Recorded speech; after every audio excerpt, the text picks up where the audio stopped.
करती हूँ आपका इस पॉडकास्ट में जिसका नाम है नवरात्र के नवरंग स्त्री शक्ति के संग। आज का एपिसोड वाकई खास होने वाला है क्योंकि आज हमारे साथ है बेलगावी की एक ऐसी शख्सियत जिन्हें लोग डॉक्टर के तौर पर नहीं बल्कि एक मार्गदर्शक और प्रेरणा के रूप में जानते हैं। जी हाँ, मैं बात कर रही हूँ डॉक्टर सोनाली सरनोबत। डॉक्टर सोनाली सिर्फ एक होम्योपैथिक डॉक्टर नहीं है, वो एक लेखिका, मोटिवेशनल स्पीकर और समाज सेवी भी है। इन्होंने नियति फाउंडेशन के माध्यम से मानसिक स्वास्थ्य, महिला सशक्तिकरण, शिक्षा, सामाजिक बदलाव जैसे कई क्षेत्रों में शानदार काम किया है। और इतना ही नहीं, फिलहाल में ये भाजपा महिला मोर्चा बेलगावी की उपाध्यक्ष है और भाजपा मेडिकल सेल की सह संयोजिका भी हैं। तो बिना देरी किए स्वागत करते हैं डॉक्टर सोनाली सरनोबत। नमस्कार। सोनाली मैम, आपका इस पॉडकास्ट में बहुत बहुत स्वागत है। Thank you so much. तो चलिए मैम, हमें पहले तो ये जानना है कि आपका डॉक्टर बनने का सपना कैसे सच हुआ? मतलब कैसे प्रेरणा मिली आपको?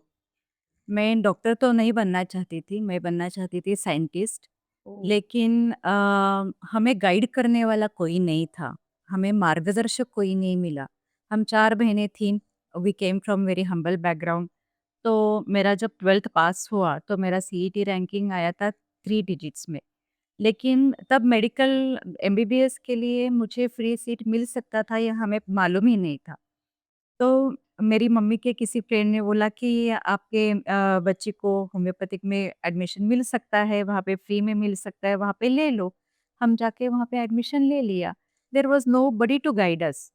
तो ये था, ये मुझे हमेशा ऐसे लगता था, ये दुःख था कि हमें गाइड करने वाला कोई अच्छा मिलता था, अभी हमें कुछ पता होता था तो आज मैं कुछ और बन जाती, शायद साइंटिस्ट बन जाती। लेकिन भाग्य में कुछ और लिखा था और मैं होम्योपैथिक डॉक्टर बन गई। मतलब हमें मार्गदर्शक जीवन में गुरु होना बहुत ज़रूरी है, जी। सही गाइडेंस मिलना बहुत जी, ज़रूरी है। जी। तो आपने होम्योपैथिक मिल रहा था इसलिए ये क्षेत्र चूज़ किया जी। कि कोई और ख़ास वजह? नहीं, होम्योपैथिक में मुझे एडमिशन मिल गया, उसमें क्या था कि क्राइटेरिया क्या था कि वहाँ डोनेशन कुछ नहीं ले रहे थे। और हमें ऐसा लगता था कि एमबीबीएस करने के लिए बहुत ज़्यादा फ़ीस देनी पड़ेगी, बहुत ज़्यादा खर्चा करना पड़ेगा और हम 4 बहनें थी, तो 4 बहनों के लिए सब एजुकेशन हुँ। अच्छी तरह से होना चाहिए, मेरे पेरेंट्स का एक नज़रिया था। तो मैंने वहाँ पे एडमिशन ले लिया और मम्मी ने मेरे तब एक बहुत अच्छी बात बताई कि जो भी करते हो, जो भी एजुकेशन लेते हो, बड़ी शिद्दत से लेना और जो भी आप परस्यू करते हो, वो अपने अंतिम साँस तक निभाना। तो वाह! वो करने के लिए मैंने होम्योपैथी में हमने जो संशोधन शुरू किया, तो हमारा अभी भी रिसर्च सेंटर है, तो उसमें संशोधन होता रहता है हर किसी डिसीज़ के ऊपर। और जो हम करते हैं, पहले से करते आए हैं, वो अच्छा ही करने की सोचते हैं और अच्छा ही करते हैं। I think that is the root of the success. No doubt आप अच्छा ही कर रही हो, इसीलिए आज बेलगावी में बहुत अच्छा नाम है आपका। तो आप डॉक्टर की भूमिका निभाते हो, आगे बढ़कर आपने लेखन, समाज सेवा और मोटिवेशनल स्पीकिंग शुरू की। तो इस सब के पीछे क्या मकसद था? देखिए, आज से आप एक 30 साल पहले का माहौल जो था वो सोचिए। तभी अल्टरनेटिव मेडिसिन किसी को पता नहीं था। आयुर्वेदा की थोड़ी बहुत जानकारी लोगों को पहले से थी, लेकिन होम्योपैथी क्या है, ये शास्त्र क्या है, किसी को मालूम नहीं था। तो मैंने सोचा कि लोगों को ये कैसे पता चले। तो तभी मैंने न्यूज़पेपर्स में लिखना चालू किया। न्यूज़पेपर्स में हर हफ्ते को एक आर्टिकल लिखती थी मैं। और वो फ्रेश आर्टिकल रहता था। तो लोगों को बेसिक जो कफ एंड कोल्ड रहता है, उससे लेकर कैंसर तक की जानकारी और उसके ऊपर होम्योपैथिक उपचार कैसे हो सकते हैं, ये देने का मैंने प्रयास किया। और ये लेखमालाएँ अभी भी जारी है, हुँ, 25 हुँ। सालों के बाद अभी भी जारी है। तो मेरे सभी मीडिया फ्रेंड्स का मैं शुक्रगुज़ार हूँ कि उन्होंने मुझे एक ऐसा अच्छा व्यासपीठ अवेलेबल करके दिया, हमें लिखने का मौका दिया। और ऐसे लिखते-लिखते मेरे अभी 2-3 पुस्तक भी प्रकाशित हुए हैं और मैं इसका पूरा श्रेय मेरी मम्मी और मेरे लाइफ पार्टनर डॉक्टर समीर को देना चाहती हूँ। यस, हम अभी भी आपके लेख पढ़ते हैं और हम बचपन से पढ़ते आ रहे हैं, देखते आ रहे हैं। Congratulation for your books. तो एक मेरा पर्सनल सवाल है मैम, बोलिए और ना। मुझे लगता है कि बहुत सारी महिलाएँ ये जानना चाहती हैं। आप इतनी सारी भूमिकाएँ निभाती हैं, मोटिवेशनल स्पीकर, डॉक्टर, समाज सेवा, तो ये सब कैसे बैलेंस कर लेती हो? मुझे ऐसा लगता है कि मेरी ये जो आज तक की यात्रा रही है उसमें समाज का बहुत सारा योगदान है। समाज ने मुझे बहुत कुछ दिया है। मेरा जो होम्योपैथी का ज्ञान रहेगा या कुछ करने की चाहत रहेगी, तो समाज ने मुझे बहुत कुछ दिया और मैं समाज को कुछ ना कुछ तो वापस देना चाहती हूँ। समाज के लिए कुछ अच्छा करना चाहती हूँ। हमको बचपन में जो दुःख मिला या कुछ ऐसी बातें हुई कि हम अच्छा एजुकेशन ज़्यादा से ज़्यादा अच्छा एजुकेशन नहीं ले सके। एजुकेशन तो सबका हुआ, ग्रेजुएशन तो सबका हुआ, लेकिन और भी कुछ कर सकते थे। हमारा आईक्यू अच्छा था, हमारा एफर्ट्स अच्छे थे, लेकिन अच्छा मार्गदर्शन ना मिला, इसलिए हम ज़्यादा कुछ नहीं कर सके। तो जो बच्चे कुछ करना चाहते हैं, पढ़ना चाहते हैं, कुछ अच्छा हासिल करना चाहते हैं, अच्छा मकाम हासिल करना चाहते हैं, उनके लिए कुछ ना कुछ करने की जो पैशन थी, वो आज भी है और उसके लिए हमने नियति फाउंडेशन का स्थापन किया था। नियति फाउंडेशन का शुरुआत करने की एक बात ऐसी हुई कि मेरी एक पेशेंट हुआ करती थी, जो साइकोलॉजिकली डिस्टर्ब थी। उसको एग्ज़ाम का स्ट्रेस था, ऐसा हमें लगा। लेकिन वो आई थी तो बोल रही थी कि मुझे डिप्रेशन है, मुझे कुछ करना नहीं है, कुछ हो नहीं रहा है, मुझे नींद नहीं आती, हमेशा सर दर्द रहता है, मन में कुछ तो होता है, नेगेटिव सा लगता है। तो हमने उसको दवा दी, लेकिन 8 दिन के बाद सुनाई दिया कि उसने आत्महत्या की है। हुँ। लड़की थी 17 साल की और उसने आत्महत्या क्यों की इसका जब हम सोचने लगे तो उसको कुछ अलग ही प्रॉब्लम्स थे। तो आजकल आत्महत्या करने का जो प्रमाण बढ़ गया है, ये 10 साल पुरानी हुँ। बात है। तो उसने क्या किया था कि पहले पॉइज़न लिया, उसके बाद में खुद को जलाने की कोशिश की और उसके बाद में रेलवे ट्रैक के ऊपर जाके ओह गॉड! आत्महत्या किया। तो that was the turning point कि हम कुछ बच्चों के लिए करना चाहते थे कि यंग स्टूडेंट्स आप सोचिए अच्छे खासे 16-17 साल के बच्चे जिनके बहुत सारे सपने होते हैं, वो सपने पूरा नहीं कर पाते और अपने माता-पिता के सामने अपना जीवन समाप्त कर देते हैं। वो एक आत्महत्या नहीं होती, उसमें पूरी एक फैमिली की आत्महत्या हो जाती है, क्योंकि अपने बच्चे का मृत्यु अपने सामने देखना ये बहुत बड़ी सज़ा होती है। तो उसके बाद में हमने बच्चों के लिए अवेयरनेस करना शुरू किया। बहुत 200 स्कूल्स और कॉलेजेस में हम गए। हमारी टीम भी अच्छी थी। बच्चों का अवेयरनेस करना काफ़ी नहीं है, ऐसा हमें लगा। तो ये अवेयरनेस करने का नाम हमने दिया मिशन नो सुसाइड। तो जो आत्महत्या बच्चों की होती थी, उसका प्रमाण बहुत कम हो गया, लेकिन हमें एक बात समझ में आ गई कि बच्चों को समझाना काफ़ी नहीं है, माँ-बाप को समझाना बहुत ज़रूरी है। क्योंकि बच्चों के ऊपर जो पढ़ाई का प्रेशर होता है, वो प्रेशर माँ-बाप देते हैं। बच्चों का प्रेशर खुद का तो रहता ही है, पीयर प्रेशर रहता है कि बच्चे क्लासमेट्स जो रहते हैं, वो ऐसा होना चाहिए, वैसा होना चाहिए, वो बोलते हैं। और आजकल ये जेन ज़ी तो उनके रिलेशनशिप्स भी होते हैं, सिचुएशनशिप्स भी होते हैं। हम हर रोज़ नई-नई बातें सुनते हैं और उसमें कैसा है कि पीयर प्रेशर मीन्स अपने फ्रेंड्स का प्रेशर बहुत ज़्यादा रहता है।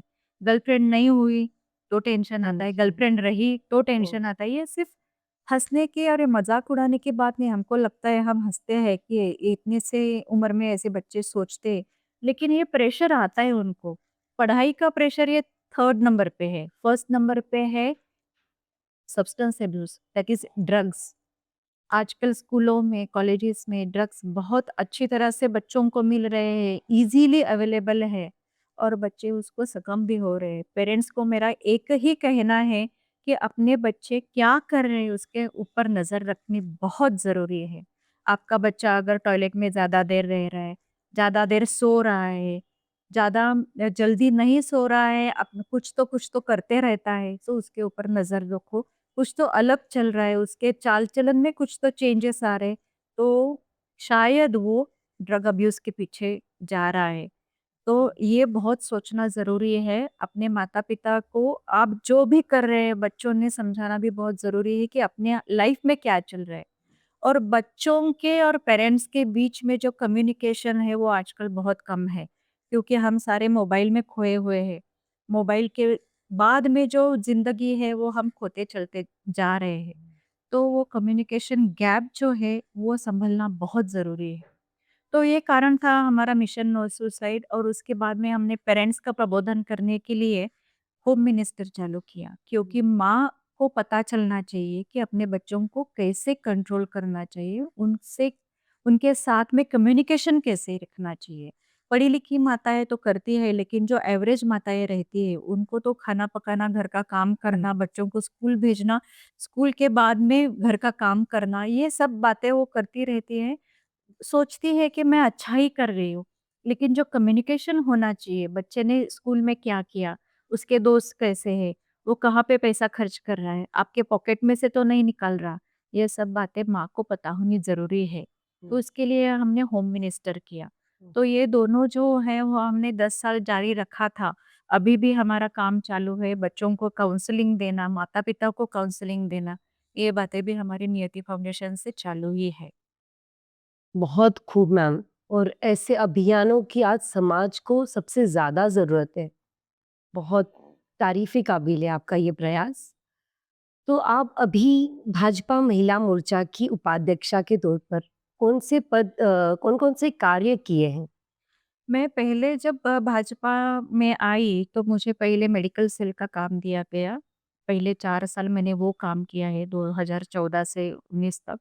उसके बाद में मैं बेलगाम की महिला मोर्चा की वाइस प्रेसिडेंट रही हूँ, और अभी 2 साल से मैं राज्य महिला मोर्चा की कार्यदर्शी हूँ, सेक्रेटरी हूँ। तो ये जो काम है, महिलाओं के लिए जो काम हम करते हैं, जितना भी करो कम ही है। क्योंकि हमारे भारत में जो कम स्तर वाली जो महिला है, कोई महिला कम स्तर वाली होती नहीं है, सब अच्छे स्तर वाले ही रहते हैं। लेकिन जो हम बोलते हैं कि लोअर इनकम स्ट्राटा, तो उनके लिए काम करना बहुत ज़रूरी है। अभी शिक्षा अभियान से बहुत सारी महिलाएँ शिक्षित हो रही है, 100% लिटरेसी रेट आ रहा है, लेकिन फिर भी कमी है वो स्किल डेवलपमेंट की। कि लेडीज़ महिलाएँ अपने बलबूते के ऊपर कुछ ना कुछ कर सके, सेल्फ डिपेंडेंट हो जाएँ, खुद के आत्मनिर्भरता आ जाए, इसलिए जो काम करना है वो हम महिला मोर्चा से करते हैं। जो भी अभी समझो कि घर में कुछ महिलाओं को सेपरेशन हो रहा है, उनके ऊपर अत्याचार हो रहा है, बाहर अत्याचार हो रहा है, तो उसको जो न्याय दिलवाना है, वो हम भाजपा महिला मोर्चा से करवाते हैं। अभी-अभी बेलगाम में बीम्स में जो सिविल हॉस्पिटल हम बोलते हैं, गर्भवती महिलाओं का डेथ रेट बहुत बढ़ गया था, बच्चों का डेथ रेट बहुत बढ़ गया था। तो वहाँ जो-जो कमियाँ हैं, उसके लिए भाजपा महिला मोर्चा से एक कमिटी बिठाई गई। वो कमिटी से परिशीलन करवाया गया कि क्यों हो रहा है, उसका क्या सॉल्यूशन होना चाहिए। तो मैनेजमेंट से हमने बातें की, वहाँ के जो हमारे बीम्स के जो अधिष्ठाता है, उनसे बातें की। वहाँ के डॉक्टर्स के साथ बातें की, पैरामेडिकल स्टाफ से बातें की, पेशेंट से बातें की, और एक सॉल्यूशन निकाला गया कि क्या होना चाहिए, क्या एसओपी स्टैंडर्ड ऑपरेटिंग प्रोसीजर क्या होना चाहिए, और उसके ऊपर काम भी चल रहा है। तो ऐसी छोटी-छोटी और बड़ी-बड़ी बहुत सारी बातें हैं जहाँ काम करने की आवश्यकता है, तो वो हम सोच के, वो खोज के ऐसा काम करते हैं। आपकी जर्नी से साफ झलकता है कि आप दिल से काम करती हैं समाज के लिए। लेकिन फिर भी कहते हैं ना ये राजनीति में महिलाओं के लिए थोड़ा-सा रास्ता कठिन है। तो आपको कभी कठिनाइयों का या चुनौतियों का सामना करना पड़ा?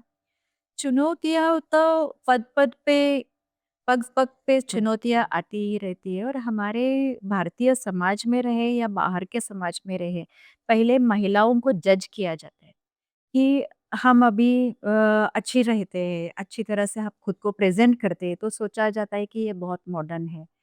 हमारे दिमाग में क्या भरा है वो कोई नहीं सोचता, जो फ्रंट इम्प्रेशन में दिखता है वही सोचता है। तो मेरी सबसे दरख्वास्त यही है कि कोई भी महिलाओं को उनके फेस के ऊपर जज मत करिए। उनकी सिर्फ ब्यूटी, उनके सिर्फ अपीयरेंस पे मत जाइए, उनके ब्रेन में क्या भरा है, वो क्या परफॉर्म कर सकती है, देश के लिए क्या कर सकती है, अपनी फैमिली के लिए क्या सकती है, क्या कर सकती है, वो देखें। हर महिला एम्पावर्ड रहती है, अपने फैमिली पे जब आँच आए, तो हर महिला दुर्गा होती है, यस। और अपनी देश के लिए तो वो दुर्गा से भी बड़ी हो सकती है। तो मैं पैशन लेके चलती हूँ कि अपने देश के लिए कुछ कर सकूँ। आज मेरे प्रोफ़ेशन ने, आज मेरे फ़ैमिली में मुझे बहुत कुछ मिला है, बहुत कुछ मैं बहुत सैटिस्फाइड हूँ कि हमारे फ़ैमिली में मैं सब कुछ कर सकती हूँ। बाहर कुछ तो हमारे जो टैलेंट है वो दिखा सकती हूँ, लेकिन देश को कुछ देने की, देश के लिए कुछ करने की चाहत है, वो मैं हमारे राजकीय प्लेटफ़ॉर्म में पॉलिटिकल प्लेटफ़ॉर्म में करना चाहती हूँ। Excellent ma'am. और आपके शब्दों से हर महिला को हिम्मत मिल रही है। Very nice. देखिए आप मुझे बताइए कि एक अच्छे नेता की सबसे बड़ी पहचान क्या है? अच्छा नेता ऐसा है कि वो जो खुद मन से स्ट्रॉन्ग होना चाहिए। क्योंकि आजकल राजनीति में जितना पॉजिटिव आतना आता है उतना नेगेटिव आता है और आँच आती है आपके कैरेक्टर पे। आज स्मृति ईरानी जी है, मार्गारेट थैचर जी है, जो मेरे रोल मॉडल्स है। ये ऐसे नेताओं को भी उनके कैरेक्टर असैसिनेशन हुआ है। तो मैं पहले भी वही बोल चुकी हूँ आपके साथ में अभी जो डिस्कशन चल रहा था कि महिलाओं को जज करना छोड़ दे। महिला क्या कर सकती है, अपने देश के लिए क्या कर सकती है, ये सोचना चालू करें। आज हम 100 जेंट्स रहेंगे तो उसमें हमारी सिर्फ 4 महिलाएँ रहती हैं। हुँ, हमारा महिला मोर्चा भाजपा का बहुत मजबूत है, लेकिन हम जब बाहर जाते हैं तो हमें जज किया जाता है, ये क्या करेगी, वो क्या करेगी? हीन लेवल पे जाके, लो लेवल पे जाके कमेंट्स होते हैं। मैं किसी को इसके ऊपर दोष नहीं देना चाहती। क्योंकि हमें भी प्रूव करना है कि हम क्या कर सकती है, क्या नहीं कर सकती है। लेकिन समाज ने भी हमें महिलाओं को सपोर्ट देना सपोर्ट। चाहिए। हमारा भारतीय समाज पहले से ही मेल ओरिएंटेड रहा है, तो थोड़ा वक़्त लग रहा है लेकिन थोड़े-थोड़े चेंजेस आ रहे हैं। आपको क्या लगता है? आप बोलते हैं भारतीय समाज, मैं तो बोलती हूँ पूरा पृथ्वी पे जितना समाज है राइट। वो सारा का सारा मेल ओरिएंटेड है। और हमारी भारतीय संस्कृति ऐसी रही है कि हमारी मैत्री रहेगी, गार्गी रहेगी। तो हुँ, ऐसी बहुत बड़ी जो हुँ, विदुषी होके गई है, जो विद्वान होके गई है, उनको पुरुषों के बराबर का स्थान था। लेकिन जब हमारे ऊपर आक्रमण हुआ, अंग्रेजों का हुआ, मुगलों का हुआ, तो ये पोजीशन डाउन हो गई। और अभी फिर से महिलाएँ उभर के आ रही है, महिलाओं को इक्वल राइट्स मिल रहे हैं। अभी मोदी जी ने हमें 33% रिज़र्वेशन भी दिया है। मुझे तो लगता है कि रिज़र्वेशन की भी ज़रूरत नहीं है कि महिलाओं को अगर आप चांस दें, हुँ। तो महिला कुछ भी कर सकती है। सिर्फ चांस देने की बात है, जी, इतना ही काफ़ी है। जी। बहुत कुछ कर सकती है महिला। आने वाले समय में आप बेलगावी के लिए, समाज के लिए किन मुद्दों मुद्दों पर विचार करना चाहती हैं? आपके भविष्य की योजनाएँ क्या हैं? जी, बहुत अच्छा प्रश्न है। हमारा बेलगावी जो है 18 कॉन्स्टिट्यूएंसी से बना हुआ है। 18 कॉन्स्टिट्यूएंसी से यहाँ पे 18 एमएलएज़ चुन के आते हैं। और यहाँ पे जो हम अर्बन और रूरल ये जो देखते हैं, अर्बन जो है वो एकदम डेवलप्ड है, बेलगाम हुँ, डेवलप्ड है, यहाँ के लोग भी डेवलप्ड है, लेकिन रूरल में जो है, वहाँ पे लोग अभी डेवलप हो रहे हैं। तो ये जो बड़ा वाला गैप है, तो जो सुविधाएँ हम अर्बन एरियाज़ में देते हैं, वही सेम सुविधा हमें रूरल में भी देनी चाहिए। तो केंद्र की जो सेंट्रल मिनिस्ट्री की, सेंट्रल गवर्नमेंट की जो भी सुविधाएँ आती है, वो एंड रूट तक पहुँचाना ये पॉलिटिशियन का काम होता है। तो हर आदमी एम्पावर हो, हर महिला एम्पावर हो, किसान को उसका न्याय मिले और जो बिज़नेस वाले लोग हैं उनको अच्छी सुविधाएँ मिले। हमारे बेलगाम में टैलेंट तो जो है वो भर-भर के भरा हुआ है। हमारा जो उद्यम बाग जो है वहाँ पे अभी कितने सारे अच्छे जो इंडस्ट्रीज़ है हुँ। पनप रही है, लेकिन उनको फैसिलिटीज़ जो मिलनी चाहिए, जो गवर्नमेंट से फैसिलिटीज़ मिलनी चाहिए, सेंट्रल गवर्नमेंट से मिलनी चाहिए, स्टेट गवर्नमेंट से मिलनी चाहिए, वो नहीं मिल रही है। और यहाँ जो टैलेंट है उसको शोकेस करना ये गवर्नमेंट का काम है। स्टेट गवर्नमेंट और सेंट्रल गवर्नमेंट अगर साथ-साथ चले तो बहुत कुछ हो सकता है। और हमारे बेलगाम के लिए किसी भी सपोर्ट के बिना यहाँ के एक्सपोर्टर्स जो है, इंडस्ट्रियलिस्ट जो है, जो इतना काम कर रहे हैं, उनको अगर समझो कि 20% भी अगर बूस्ट मिलता है, तो हम कहीं के कहीं सही तक पहुँचा। पहुँच जाएँगे। Belgaum will be one of the best industrial hub in India. Hmm, educational hub तो है ही, हुँ, लेकिन ये अपने बलबूते पे बना है। हुँ। इसको थोड़ा भी बूस्ट अगर गवर्नमेंट से मिले तो बहुत कुछ हो सकता है। तो ये मेरी योजना, बहुत सारी योजनाएँ हैं जो सिर्फ़ पेपर पे है लेकिन वो होती नहीं है। तो होने के लिए जो भी कर सकती हूँ, वो मुझे करने की इच्छा है। मैं आशा करती हूँ कि आपके ये सारे प्रोजेक्ट, सारी मनोकामना पूरी हों। बहुत ही उम्दा विचार है आपका। अ, आने वाले चुनावी राजनीति में आप सक्रिय रूप से भाग लेने की सोच रही है? मैं इच्छा तो करती हूँ कि मैं सक्रियता से राजनीति में काम करूँ। मुझे टिकट मिल जाए इसलिए मैंने लास्ट टर्म एमएलए की जो इलेक्शन थी, उसमें खानापुर से टिकट माँगा था। बहुत अच्छा काम भी किया था और आज भी हमारा काम चल रहा है। ऐसा नहीं है कि टिकट नहीं मिला, हमें कुछ प्रोजेक्शन नहीं मिला तो हमारा काम बंद है, ऐसा कुछ नहीं है। सामाजिक काम तो चलता ही रहता है। राजकीय जो भविष्य है वो होता रहेगा। मिलता रहेगा, लेकिन जो समाज के लिए जो करना चाहिए, मैं सोचती हूँ कि राजकारण और समाजकारण ये दोनों हाथ में हाथ मिलाए होने चाहिए। हुँ। आप अगर समाज के लिए कुछ करना चाहती है, तो टिकट ही मिलना चाहिए ऐसा कुछ नहीं है। आप समाज के लिए वैसे भी बहुत कुछ कर सकती है। तो ये जो जो गैप है कि गवर्नमेंट के स्कीम्स और जो जनता, वो स्कीम्स और जनता का जो कोई एक मिलाप होना चाहिए, वो हम हमारे ऑफिस से करवाते हैं। जो महिलाओं को जो हक मिलना चाहिए, वो मिलवाते हैं। जिनको लीगल एक्शन लेनी रहती है, उनके लिए लीगल सेल से भी काम होता है। तो ये सब काम अब हम वैसे भी कर रहे हैं। ये विचार ही अपने आप में एक श्रेष्ठ विचार है। आप युवा और महिलाओं को क्या संदेश देना चाहेंगी? हम जो बोलते हैं कि यूथ एम्पावरमेंट या वुमेन एम्पावरमेंट, उसमें जो एम्पावरमेंट का जो शब्द है, एक्चुअली युवा हो या महिला हो, वो सब एम्पावर्ड ही रहती है। हमें सिर्फ अपनी जो मन की शक्ति है उसे बाहर लाना है। हुँ। अगर महिलाओं में या युवा में आत्मशक्ति और राष्ट्रभक्ति अगर पनपने लगे, तो उससे बड़ा कोई बात नहीं है। मैं तो बोलूँगी कि खुद ही कर बुलंद इतना कि हर तहरीर से पहले खुदा बंदे से पूछे कि बता तेरी तेरी रज़ा रज़ा क्या है? तो ऐसी बात है, हमारी जो शक्ति है, मन की शक्ति है, उसका एहसास होना बहुत ज़रूरी है। तो मैं बोलना चाहूँगी कि हनुमान जी को उनकी शक्ति का एहसास नहीं था, उनको श्राप मिला था कि तुम्हारी शक्ति का तुम्हें एहसास नहीं हुँ, हुँ। होगा। तो जब राम जी ने बोला कि तुम जाके संजीवनी बूटी लेके आओ, तो मैं कैसे लेके आऊँ? तो वो पूरा वो पर्वत ही निकाल के लेके आए थे। हुँ। तब उनको पता चला कि अपने में इतनी शक्ति है। तो ये शक्ति का एहसास दिलाने के लिए हमारे माता-पिता, हमारे पति, हमारे बच्चे, महिलाओं के अगर साथ में रहे, उनको अगर बोलते रहे कि आप कर सकते हो, तो महिलाएँ कुछ भी कर सकती है। हुँ, हम अपने बच्चों को बोलेंगे तो तुम कर सकते हो, तुम्हारी हुँ। क्षमता है, तो वो कर सकते हैं। तो ये एहसास दिलाना बहुत ज़रूरी है, ऐसा मैं मानती हूँ। मैं खुद को ऐसा मानती हूँ कि मेरी मम्मी ने मुझे सपोर्ट किया, मेरे पति ने मुझे सपोर्ट किया, मेरे बच्चे ने मुझे सपोर्ट किया। तो मैं यहाँ हूँ। अगर वो बोलते कि तुम कुछ मत करो, घर में ही बैठो, तो मैं हुँ। शायद कुछ नहीं कर सकती थी। That's all. बहुत ही खूब ma'am. Without support we can't, मतलब बोलते हैं ना कि अकेले तुम चल तो सकते हो, लेकिन साथ हो तो तुम मंजिल को पा सकते पा सकते हो। यस। आपका कुछ बिज़नेस के बारे में भी बताइए जो आप अ, होम्योपैथिक मेडिसिन भी बनाती हो? जी। मैंने आपको बोला कि मुझे साइंटिस्ट बनना था, तो पेशेंट के लिए कुछ तो अच्छा कर सके इसलिए हमने होम्योपैथिक और आयुर्वेदिक मैन्युफैक्चरिंग का यूनिट डाला हुआ है।